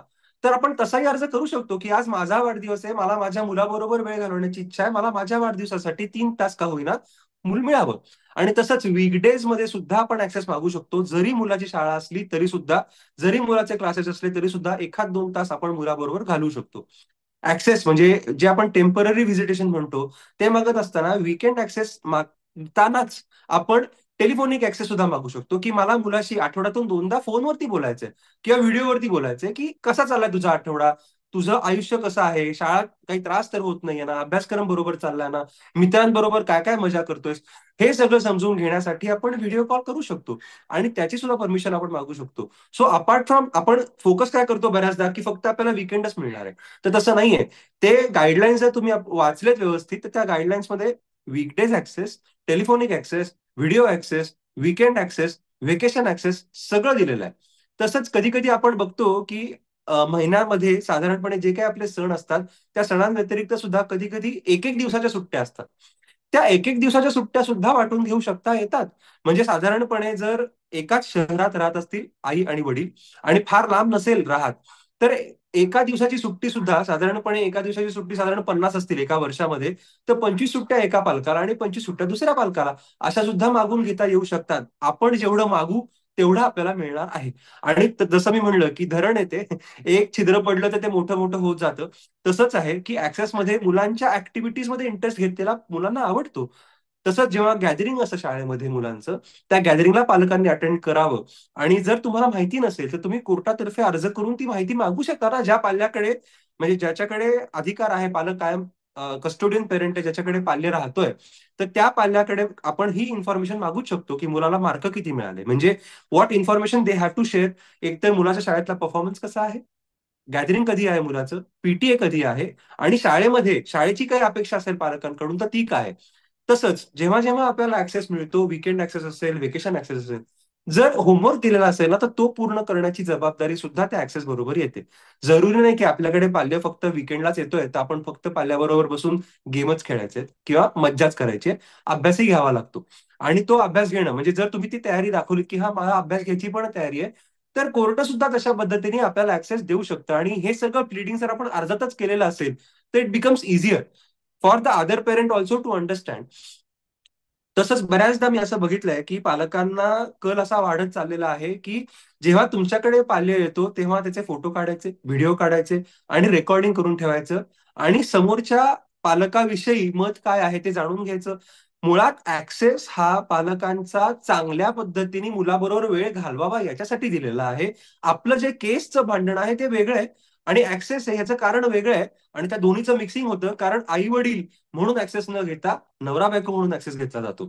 तर आपण जेव्हा बाप म्हणून ऍक्सेस मागतो, आता हे पुरुषांसाठी स्पेसिफिकली म्हणून मी तसं म्हणतोय की आपण जेव्हा बाप म्हणून फक्त ऍक्सेस मागतो तेव्हा जर तुम्हाला रेकॉर्डिंग करायचं असेल तर ती तुमची आठवण म्हणून ते रेकॉर्डिंग करा, केसमध्ये वापरायचं म्हणून करू नका. ती तुमची स्वतःची मुलाबरोबरची आठवण आहे म्हणून तसं करा. आणि तशा पद्धतीने जास्तीत जास्त वेळ एखादी ऍक्टिव्हिटी असते. बऱ्याचदा मी पालकांना म्हणतो की ज्या गोष्टी वडिलांना म्हणजे आईला देऊ शकतात त्या गोष्टी वडील नाही देऊ शकत कधी कधी, आणि ज्या गोष्टी वडील देऊ शकतात त्या आई नाही देऊ शकत. तर छोट्या छोट्या ऍक्टिव्हिटी असतात, जसं की मुलांना स्विमिंगला घेऊन जाणं असेल, मुलांना पार्क्समध्ये म्हणजे अम्युजमेंट पार्क्समध्ये घेऊन जाणं असेल, मुलांना आवडतं वॉटर पार्कमध्ये जायला किंवा वेगवेगळ्या पार्क्समध्ये जायला. तसंच बागेत गेल्यानंतर पण असा हट्ट करणं की मला क्रिकेट आवडतं म्हणून मुलांनी पण माझ्याबरोबर क्रिकेटच खेळलं पाहिजे. समजा मुलाला फुटबॉल आवडत असेल तर समजून घ्या मुलाला काय आवडतंय. जर मुलाला सायकल शिकायची असेल तर सायकल शिकवा. या अशा छोट्या छोट्या ऍक्टिव्हिटीज आहेत, खूप छोट्या छोट्या, की आता दिवाळी येते, किल्ला केलाय मुलाबरोबर, आकाश कंदील बनवलाय. एंगेजिंग ऍक्टिव्हिटी असतील मुलांबरोबर तर मुलं स्वतःहून म्हणतील की मला तुमच्याकडे यायचंय. आणि त्या एंगेजिंग ऍक्टिव्हिटीजचे हवं तर तुम्ही फोटो काढून ठेवा तुमच्याकडे आठवण म्हणून. आणि जर खरंच आरोप झालाच की वडील जेव्हा ऍक्सेस घेऊन जातात तेव्हा ते मुलाशी वाईट वागतात किंवा चांगलं वागत नाहीत, तेव्हा मग त्याचा तुम्ही पुरावा म्हणून वापर करू शकता की तुम्ही अशा पद्धतीने ऍक्सेस केलाय. पण मुळात फोटो काढतानाचा उद्देश पुरावा गोळा करणं हा नसून चांगल्या मोमेंट्सची मेमरी क्रिएट करणं हा असता तर it will be healthy. Unfortunately कोर्टामध्ये भांडत असताना वकील म्हणून पण आपण कधी कधी विसरतो की ऍक्सेस मुलांसाठी जास्त महत्वाचा आहे. आणि आपला क्लायंट जर आपल्याला म्हणत असेल की ऍक्सेस नाही द्यायचा, तर आपणही क्लायंटचं ऐकून नाही ऍक्सेस नाही देणार आम्ही असं म्हणतो कोर्टामध्ये, विच इज रॉंग. कारण अल्टिमेटली तो अधिकार मुलांचा जास्त आहे पालकांपेक्षा. आणि त्या पाल्याची काही चूक नाही आई वडिलांचा डिव्होर्स होत असताना. त्यांनी पाल्य जेव्हा या जगात आणलं तेव्हा त्याला दोघांचंही प्रेम मिळणं तेवढंच महत्वाचं आहे. त्याच्यामुळे as a non custodian parent if father is asking, in that circumstances the father should get access. जर कुठलाच बाप एवढा वाईट नसतो जो मुलांबद्दल किंवा मुलांबरोबर खूप जास्ती वाईट वागेल. आणि त्याच्यामुळे वकील म्हणून पण आपण हे लक्षात घेतलं पाहिजे की आपण पण कुठेतरी आपली पण फॅमिली असते, आपल्याला पण मुलं बाळ असतात, आपल्याला आवडेल का आपलं मुलं आपल्यापासून लांब गेलेलं. तसं समोरच्याही पालकाबद्दल आपण थोडीशी एम्पथी ठेवायला काय हरकत नाहीये. आपण आपल्या क्लायंटला सांगू शकतो की नाही तुला ऍक्सेस द्यावाच लागेल. आणि वकिलांनी सुद्धा थोडीशी गरज आहे याच्यामध्ये काम करण्याची. आणि जे पेरेंटिंग प्लॅन परदेशी मॅडमने सगळ्यांबरोबर सर्क्युलेट केलेला आहे, it is a guideline and it is not compulsory. So बऱ्याचदा असा अप्रोच असतो की नाही मला हे पाहिजेच आहे. It is always remember that honourable high court has issued it as a guideline and not as a thumb rule, की असाच ऍक्सेस झाला पाहिजे असं नाहीये, पण असा असू शकतो आणि असा असावा. आणि even the guideline has further went into the aspect of, मी प्रश्नाकडे येतो अनिरुद्ध सर एक दोन मिनिटं. The high court has gone into the aspect of even having the deterrent clause, की ऍक्सेस अमुक अमुक वेळेत दिलेला आहे आणि तो जर दिला नाही तर पनिशमेंट काय असेल त्या संदर्भातली. आणि तिथपर्यंत जाऊन तो पेरेंटिंग प्लॅन जर दोन्ही पार्टीजनी व्हॉलंटरीली एक्झिक्यूट केला तर I will say that it will be healthier for the child to have a proper upbringing. आई वडील म्हणून जर ते एकत्र असतील तर ते खरंच खूप खूप खूप चांगलं राहील. मी फक्त प्रश्न बघतोय, तर काहीतरी प्रश्न आले होते. Can we ask the father to meet the child in case the father is not interested at all? Unfortunately Aniruddha sir, sorry Anuradha madam, unfortunately जर पालकाचीच इच्छा नसेल बाळाला भेटण्याची तर आपण आग्रह नाही करू शकत. There is no provision to ask the other party to take access, असा अर्ज नाही करू शकत आपण. Though it is logical, there is no provision to that. एक आणि रिक्वेस्ट आहे पार्टिसिपेंट्स ना, की क्वेश्चन अँड आन्सर आपण at the end of the session किंवा मग पर्सनली केल्यानंतर, of course Bhushan sir is always there to guide us. आपण क्वेश्चन अँड आन्सर आपण नंतर घेऊ तर चालेल, कारण की येस, अजून एक सेशन हा पण आहे. सर अजून कंटिन्यू नाही असेल नाही, तर I I I think I am done. ज्या केस लॉज मी मेन्शन केल्या आता regarding interview of the child, there are contrary views of various high courts and honourable supreme court as well. So कधी कधी असं म्हणलंय सुप्रीम कोर्टाने सुद्धा की प्रत्येकच वेळी इंटरव्ह्यू घेण्याची गरज नसते. म्हणजे आता समजा आपण असं आर्ग्यू केलं पाहिजे वकील म्हणून सुद्धा की उद्या मुलाला ताप आला आणि मुलाला गोळी द्यायला सांगितली डॉक्टरांनी आणि मुलगा म्हणला मी नाही घेत गोळी, तर आपण देतो का गोळी का नाही देत? प्रत्येकच वेळी जर मुलाची इच्छा, आता मुलगा म्हणला की मला शिकायचंच नाही, असं समजा मुलाची इच्छा असेल की मला अभ्यासच नाही करायचा, तर आपण कंपल्शन करतो ना. तसंच मुलासाठी पालकांचं प्रेम मिळणं पण तितकंच गरजेचं आहे. आणि त्याच्यामुळे ही अशा पद्धतीची डिमांड करणं प्रत्येकच वेळी की इंटरव्ह्यू घ्या मुलाचा जेणेकरून मुलगा म्हणेल की मला वडिलांकडे नाही जायचं, हे चुकीचं आहे. आणि त्याच्यामुळे त्याचे कॉन्ट्ररी व्ह्यू सुद्धा ऑनरेबल हायकोर्ट्स आणि सुप्रीम कोर्टचे आहे, which I will share with Pardeshi madam, which you can use in your ongoing cases. That's all. Thank you. Thank you so much sir. Though it is not a thumb rule जे आपण guidelines दिलेले आहे, but त्या guidelines मध्ये पण आपण वाचण्याची पण तसदी घेत नाही की गाईडलाईन्स मध्ये काय आहे. So in such a short session आपण जे सगळ्या गोष्टी सांगितल्या त्या मे बी खूप खूप जणांना माहिती नसतील आणि त्या डीपली आपण सांगितलं. So thank you again sir, thank you. So much. So आपण आपला फोर्थ अँड लास्ट सेशन आपण तिथे वळत आहोत. Defences available, various defences are there available in domestic violence cases for the respondent side. Fortunately आपल्यासोबत आता मी बघते ऍडव्होकेट तनुजा जाधव मॅडम देखील जॉईन झालेले आहेत. सो माझं सेशन मी स्टार्ट करण्यापूर्वी सांगेन की आपण उद्यापासून एक कोर्स पण लॉन्च केलेला आहे की डिफेन्सेसवर पण नाही बट प्रॅक्टिकल डोमेस्टिक व्हायलन्सची केस कशी चालवावी त्यावर. So welcome advocate Tanuja Jadhav madam. आपण माझं सेशन झाल्यानंतर एक दोन मिनिटात मी आपलं इंट्रोडक्शन देईन आणि मग आपण त्याच्याबद्दलही सांगावं ma'am. So okay. let us start our fourth and last session. So topic सगळ्यांना माहिती आहे की डोमेस्टिक व्हायलन्स केसेसमध्ये काय काय डिफेन्सेस हजबंड कडून किंवा रेस्पॉन्डंट, रादर मी सांगेन की रेस्पॉन्डंट तर्फे काय काय असायला हव्यात. त्याआधी मी हे सांगू इच्छिते की domestic violence act, protection of women from domestic violence act, हा ऍक्ट येण्यापूर्वी there were number of laws किंवा acts to protect women rights, हे आपल्याला सर्वांना माहिती आहे. मग हा ऍक्ट कशासाठी आला किंवा हा ऍक्ट आल्यानंतर काय फरक पडला? So for the first time domestic व्हायलन्सची व्याख्या इतक्या वायडर स्वरूपाची दिलेली आहे, खूप मोठी आहे ती, जी की त्याच्या आधी दिलेली नव्हती. हे जाणून घेणं खूप महत्वाचं आहे. डिफेन्सेस आपण बघूच यात, पण त्याआधी डोमेस्टिक व्हायलन्स म्हणजे काय, त्याची वायडर व्याख्या, ती जर मी वाचायला लागले तर त्याच्यातच 2 ते 4 मिनिटं जातील. त्यामुळे आपण ती डेफिनिशन त्या ऍक्ट मध्ये वाचून घेऊ शकतो. त्यात फक्त फिजिकल अब्यूज दिलेला नाहीये, तर फिजिकल अब्यूज सोबत इकॉनॉमिकल अब्यूज, इमोशनल, वर्बल, त्यात सगळ्या गोष्टींचा ओहापोह केलेला आहे की काय काय गोष्टी अब्यूज म्हणून तिथे अग्रीव्ड पर्सन सांगू शकतो.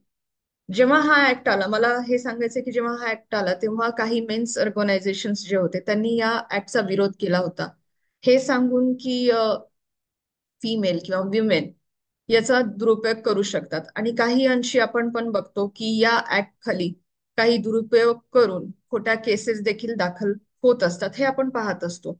मग फक्त आपण असंच म्हणायचं का की दुरुपयोग होतोय आणि त्यात आपण काही करू शकत नाही? तर नाही.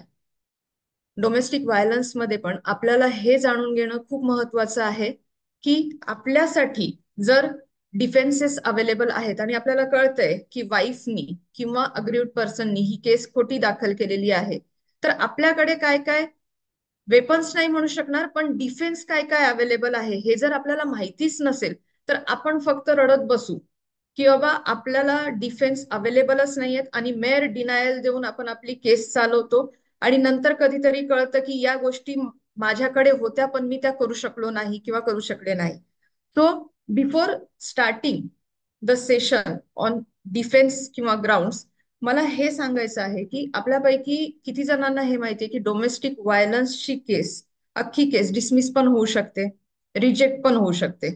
काही जणांना या गोष्टी देखील माहिती नाहीयेत की डोमेस्टिक व्हायलन्सची केस रिजेक्ट होऊ शकते, त्याचे काही ग्राउंड्स दिलेले आहेत. अगदी ऑनरेबल हायकोर्ट आणि सुप्रीम कोर्ट्स पर्यंत पण या गोष्टी गेलेल्या आहेत, जेव्हा की हायकोर्ट आणि सुप्रीम कोर्ट्सनी हे सांगितलेलं आहे की देर आर सर्टन ग्राउंड्स, जेव्हा की पहिला ग्राउंड आहे, जर डोमेस्टिक व्हायलन्सच प्रूव्ह नाही झाला, that means there was or there is no domestic violence narrated pleaded, तर कोर्ट त्या ह्याच्यात डोमेस्टिक व्हायलन्सची केस डिसमिस करू शकतो. Second is if court finds insufficient or false evidences, then domestic व्हायलन्सची केस डिसमिस होऊ शकते.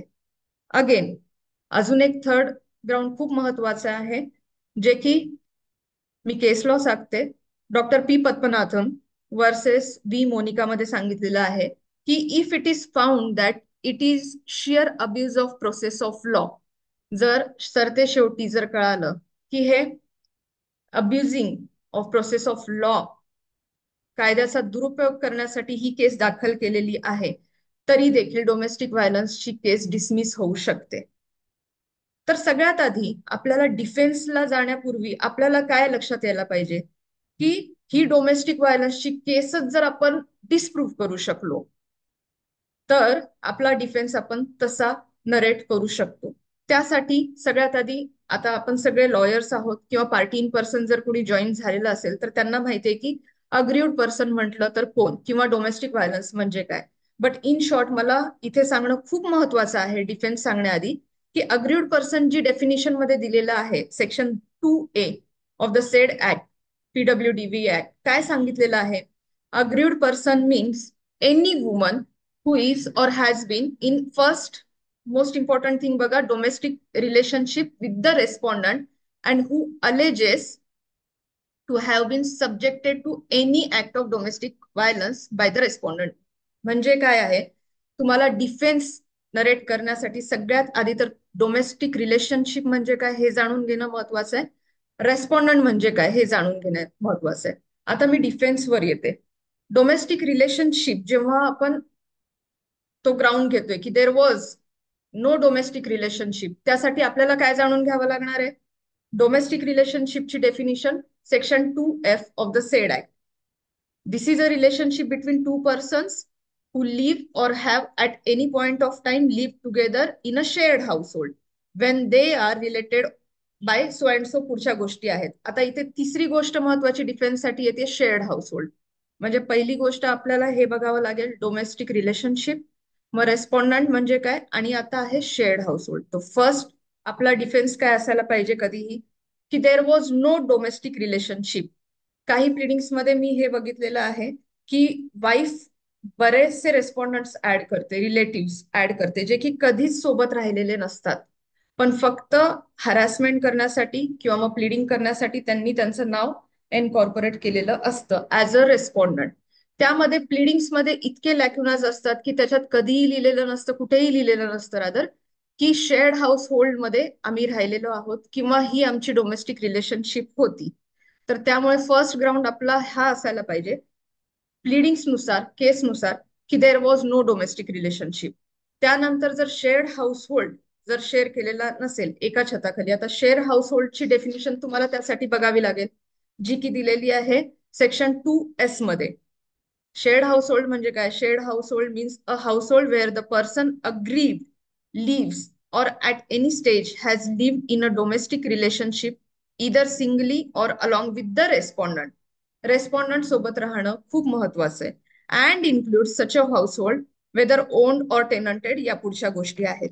तर जिथे ही प्लिडिंग्सच नाहीये, आपण बरेचदा वकील म्हणून पण व्यवस्थित वाचत नाही, केस स्टडी करत नाही की प्लिडिंग्स मध्ये काय गोष्टी आलेल्या आहेत, काय गोष्टी लॅक्युनाज आहेत. जर तिथे आपल्याला आढळलं की प्लिडिंग्स मध्ये वाईफच्या साईडनी किंवा ऍप्लिकंटच्या साईडनी या गोष्टी नरेट केलेल्या नाहीयेत, शेअर्ड हाऊस होल्ड बद्दल नाहीयेत, अँड इन फॅक्ट नरेट केल्या असतील किंवा नसतील, द फॅक्ट रिमेन्स की तुमच्या क्लायंटकडनं तुम्हाला जर कळालेलं आहे की आम्ही कधी एका छताखाली राहिलोच नाहीये, हजबंड सोडून जर दुसरे रिलेटिव्ह असतील हु वेर इम्प्लिकेटेड ऍज रेस्पॉन्डंट, जर ते म्हणत आहेत की लग्नानंतर आमचा आणि त्यांचा काहीच संबंध नाहीये, that is your second defense. That means if there was no shared household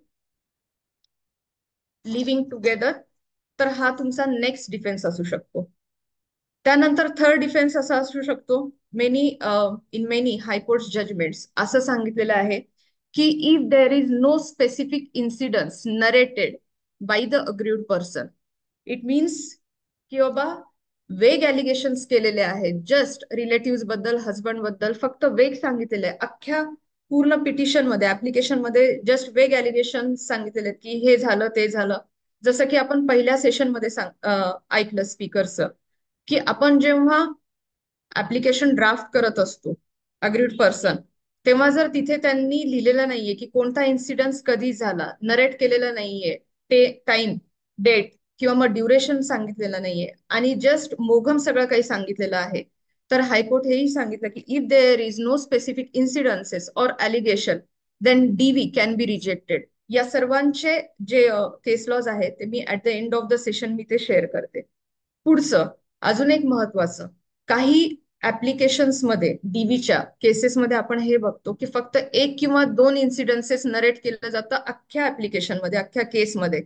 तेव्हा हा देखील डिफेन्स होऊ शकतो की मेअरली सिंगल और 2 or 3 इन्सिडन्सेस नरेटेड, दॅट टू वेगली, त्या ग्राउंडवर पण डीव्ही रिजेक्ट होऊ शकतो.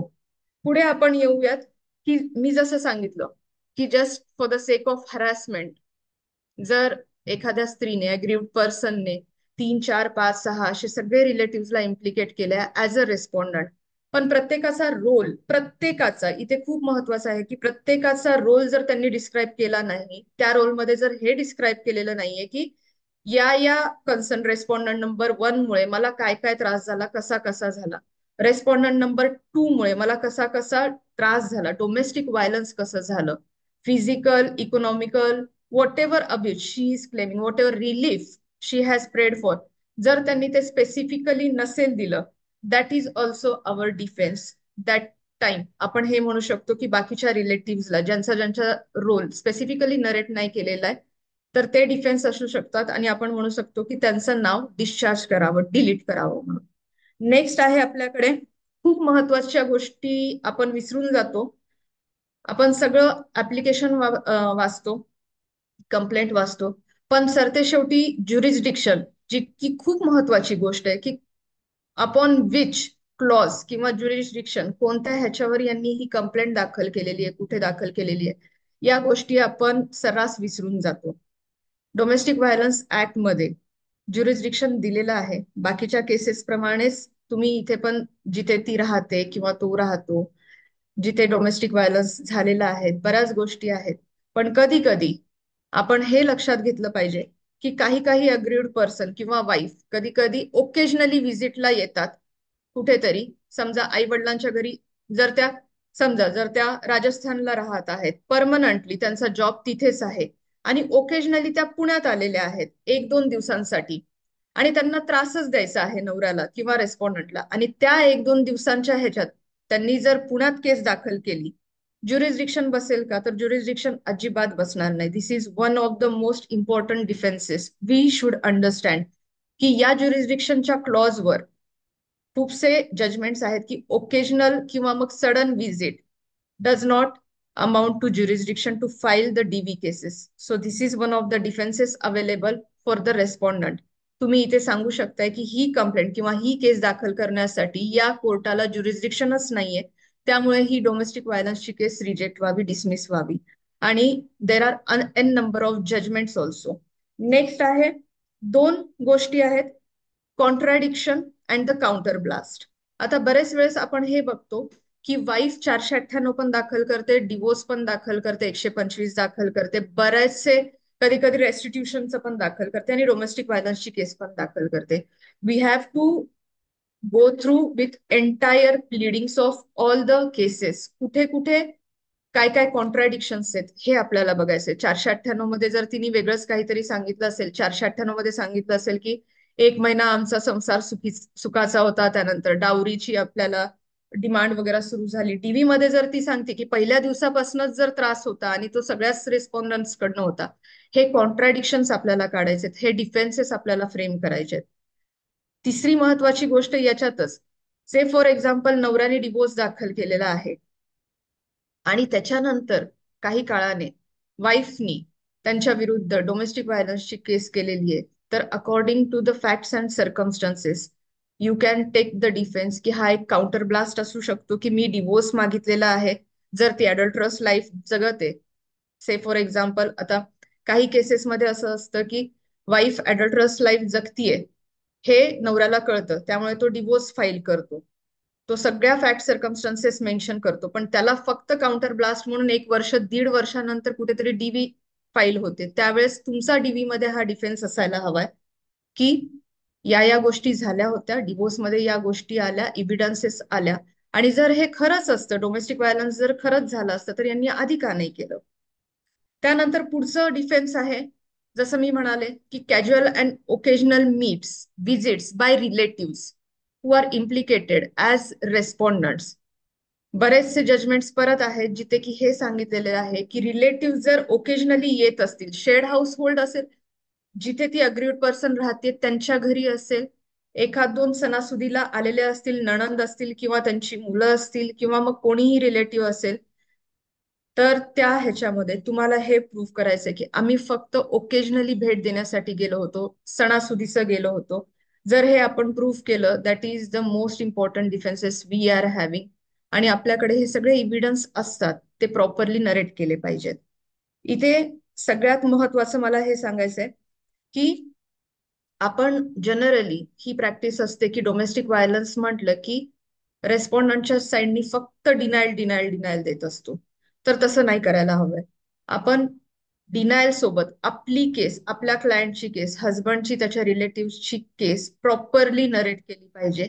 याचंही ते आपण हे म्हणूया की फॉर्म्युला किंवा स्ट्रेट जॅकेट फॉर्म्युला नाहीये, बट येस, फर्स्ट तुम्ही सगळा डिनायल घ्या, सगळा इन द सेन्स ज्या गोष्टी ऍडमिटेड आहे, लग्न आहे किंवा काय आहे, फॅक्ट रिमेन्स फॅक्ट, त्या गोष्टी सगळ्या तुम्ही ऍडमिटेड झाल्यानंतर ज्या डिनायल आहेत त्या डिनायल घ्या, पण फक्त डिनायल घेऊन इथपर्यंत आपल्याला थांबायचं नाहीये. त्याच्यानंतर ट्रुथ काय आहे ते तुम्हाला नरेट करायचं. तेही कसं, तर जे रूल्स ऍप्लिकंटसाठी आहे की जे आपण प्लीडिंग करतो ते मुद्दे सुद्धा हवंय, इन्सिडन्स वाईज हवंय, ड्युरेशन कधी कधी झालं ते तुम्हाला नरेट करायचं आहे. त्यानंतर त्याच्यासाठीचा काही इव्हिडन्स आहे का आपल्याकडे, ते देखील तुम्ही, जर इव्हिडन्सेस आहे, विटनेसेस आहे आपल्याकडे, खूप जास्त स्ट्रॉंग एव्हिडन्सेस, प्रूफ्स आहेत, ते तुम्हाला नरेट करायचे. त्यामुळे डीव्ही मध्ये सर्रास सर्रास ही प्रॅक्टिस असते की डिनायल देणं आणि तिथेच आपला डिफेन्स, आपण त्याला डिफेन्स म्हणतो पण तो डिफेन्स नसतो. हे 9 ते 10 जे डिफेन्सेस आहेत ते प्रत्येक केसशी अनुसरून असतील, प्रत्येक फॅक्ट्स अँड सर्कमस्टन्सेस वेगळे असतात. कोणत्या केसला कोणते डिफेन्सेस ऍप्लिकेबल होतील ते आपल्याला ठरवायचंय. बट हे डिफेन्सेस आपल्याला घेणं खूप महत्वाचं आहे. रादर मी हे सांगितलं की 498 किंवा 2-3 केसेस ज्या ऑलरेडी झालेल्या असतील त्या ऍट लेंथ तुम्हाला वाचायच्या आहेत, त्यातले कॉन्ट्राडिक्शन्स काढायचे आहेत, त्याच्यात काय एव्हिडन्सेस जर दिले असतील किंवा नसतील दिले वाईफच्या साईडनी, आणि डीव्ही मध्ये जर फोर्स्ड एव्हिडन्सेस जर तुम्हाला कळत असतील की हा 2-3 वर्षापूर्वी हे एव्हिडन्सेस दिलेले नाहीयेत पण डीव्ही मध्ये काहीतरी नवीनच मॅनिप्युलेटिव्ह एव्हिडन्सेस आहेत, ते पण तुम्ही डिफेन्स मध्ये मांडू शकताय. तर या सगळ्या गोष्टी आपल्याला डिफेन्स मध्ये येऊ शकतात. आता मी फक्त इन शॉर्ट जे महत्वाच्या केस लॉज आहेत डिफेन्सवर रिलेटेड ते मी सांगते. लॅक ऑफ डोमेस्टिक व्हायलन्स इव्हिडन्सेसवर एक खूप चांगली केस लॉ आहे, त्याच्यातच हे दिलेलं आहे की जर इनसफिशियंट प्रूफ असेल ऍप्लिकंटचा किंवा वेग ॲलिगेशन्स असतील तर त्यासाठी आहे मेहरबान मुंबई हायकोर्टाचं आहे रुपेश सुरेश पलांडे वर्सेस समितिका पलांडेचा आहे. त्यानंतर आहे की no physical and emotional abuse is proved. कधी कधी असं होतं की जसं मी सांगितलं प्लीडिंग बरीचशी आहे पण ऍप्लिकंटली त्याच्यासाठी काही इव्हिडन्स दिलेला नाहीये, विटनेसेस दिलेले नाहीये, टेस्टिमोनी काही तपासलेले नाहीयेत आणि साफ साफ दिसतंय की हे सगळ्या काही गोष्टी खोट्या आहेत. तर courts have ruled that maintenance or other reliefs under this act also requires proof of such abuse. तर ती केस लॉ आहे मनोहर सिंग वर्सेस द्रौपदी देवी, ऑनरेबल हिमाचल प्रदेश हायकोर्टची आहे. त्यानंतर अब्युज ऑफ प्रोसेस, जे मी हे सांगितलं की जिथे at the end of the case if honorable courts comes to the conclusion that yes this case is nothing but a abuse of process, जसं मी म्हटलं की काउंटर ब्लास्ट आहे, तर त्यासाठी आहे रुपेश पलांडे वर्सेस समितिका पलांडे. परत एकदा लॅक ऑफ डोमेस्टिक रिलेशनशिप, जिथे मी सांगितलं की डोमेस्टिक रिलेशनशिप प्रूफ नाही झालेली आहे तर त्यासाठीची आहे के विश्वनाथम वर्सेस शिवकुमार, मद्रास हायकोर्टाची आहे. जिथे आपल्याला हे दिसतंय की येस फॉल्स अलिगेशन्स लावलेले आहेत तर त्याच्यासाठी मेहरबान मध्य प्रदेश हायकोर्टाची आहे Ajaykant Sharma versus Alka Sharma. Last but not the least separate living arrangement जिथे आहेत, जिथे courts have noted that if the applicant has left matrimonial home voluntarily, हे खूप महत्वाचं आहे. जिथे तुम्ही हा डिफेन्स घेताय जसं आधीच्या सेशन मध्ये पण सांगितलं होतं, जर हे तुम्ही प्रूव्ह करू शकत असाल डिफेन्स घेऊन की she has left matrimonial home voluntarily it may not be constructive. तर मनोहर सिंग वर्सेस द्रौपदी देवी जे मी आता सायटेशन सांगितलं होतं ते, आणि काही लिगल टेक्निकॅलिटीजवर जसं मी सांगितलं की ज्युरिस्डिक्शनचं वगैरे आहे त्यासाठी एक महत्वाची केस लॉ आहे संदीप चक्रवर्ती वर्सेस रशिता चक्रवर्ती, ऑनरेबल बॉम्बे हायकोर्टाचा आहे. सो इन दॅट केस आपल्याला आजच्या सत्रातून चारही सेशन्स मधनं एकच गोष्ट हे सांगायची होती की आपण जेव्हा प्रॅक्टिस करतो प्रॅक्टिकली कोर्टामध्ये आपल्याला बऱ्याचशा गोष्टी माहिती नसतात की आपण काय काय डिफेन्स घेऊ शकतो, आपण कशी प्रॅक्टिस करायला हवी. Theoretical is a different thing, पण जेव्हा काही एक्सपिरियन्सेस थ्रू आपल्याला काही गोष्टी कळतात तेव्हा आपली प्रॅक्टिस अजून जास्त चांगली होते. आणि जे पार्टी इन पर्सन आहे, शेवटी आपला सर्वांचा उद्देश हाच आहे की आपल्याला क्लायंटला जस्टिस द्यायचं आहे. सो या अनुषंगानेच तनुजा जाधव मॅडम आहेत. तर मॅडम एक 2 मिनिटात जो आपला उद्याचा कोर्स आहे त्याबद्दलही आपण सांगितलं तर आपल्या सगळ्या पार्टिसिपेंट्सला, पार्टी इन पर्सन्स आहेत त्यांनाही आय थिंक युजफुल होईल हे सगळं. सो मी इथे माझी रजा घेते. Yes ma'am, yes ma'am. First of all मी परिवार एनजीओला कॉंग्रॅच्युलेट करते की त्यांनी एवढ्या सगळ्या आज एक्सपर्ट फॅकल्टीला इन्व्हाइट करून त्यांचे मार्गदर्शन आज जे मुलांना दिलेले आहे, पार्टिसिपंट्सला दिलेले आहे, त्याच्याकरता तुमचे कॉंग्रॅच्युलेशन्स मॅम. सो मी डायरेक्ट आता आपला कोर्स जो आपण लॉन्च करतोय, डिझाईन केलेला आहे त्यावर येते. कोर्टरूम ट्रेनिंग इन्स्टिट्यूट तर्फे आपण master the domestic violence act या विषयावर 10 दिवसांचा ऑनलाईन पद्धतीने कोर्स डिझाईन केलेला आहे. कोर्स हा उद्यापासून म्हणजेच 25 नोव्हेंबर 2024 पासून 6 डिसेंबर 2024 पर्यंत असणार आहे.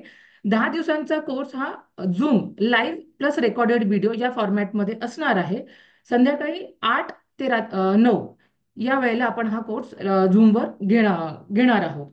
सो या कोर्समध्ये आपण काय शिकणार आहोत, तर फर्स्ट ऑफ ऑल आपले स्पीकर आहेत ॲडव्होकेट राजेश कातोरे आणि ॲडव्होकेट प्रीतीसिंग परदेसी मॅम. सो हा जो कोर्स आहे हा 10 चॅप्टरमध्ये आम्ही डिवाइड केलेला आहे. सो या या कोर्समध्ये आपण शिकणार आहोत concept of domestic violence act, various relief under the domestic violence act, how to draft complaint petition, how to draft interim application, return statement कसे प्रिपेअर करावे, safe for defendant, drafting of application and recalling of notice, proceeding, quashing of complaint, how to take cross examination and how to lead evidence, how to draft appeal, challenging interim order, how to argue in DV cases and other miscellaneous topics also. So या 10 टॉपिकवर आपला course उद्यापासून सुरू होत आहे. So मी सगळ्यांना विनंती करेन की प्रॅक्टिकल ओरिएंटेड हा कोर्स आहे, ज्याच्यामध्ये from practice to court procedure आपण तुम्हाला सगळ्यांना शिकवणार आहोत. सो ही आपल्या कोर्सबद्दलची माहिती मी आपल्याला सगळ्यांना दिलेली आहे. So once again thank you so much ma'am, तुम्ही आम्हाला या प्लॅटफॉर्मवर जी संधी दिली कोर्सबद्दलची माहिती देण्याकरता, डिटेल्स शेअर करण्याकरता. Thank you so much. Thank you ma'am. Thank you. Thank you all the participants for joining today's session. Thank you so much.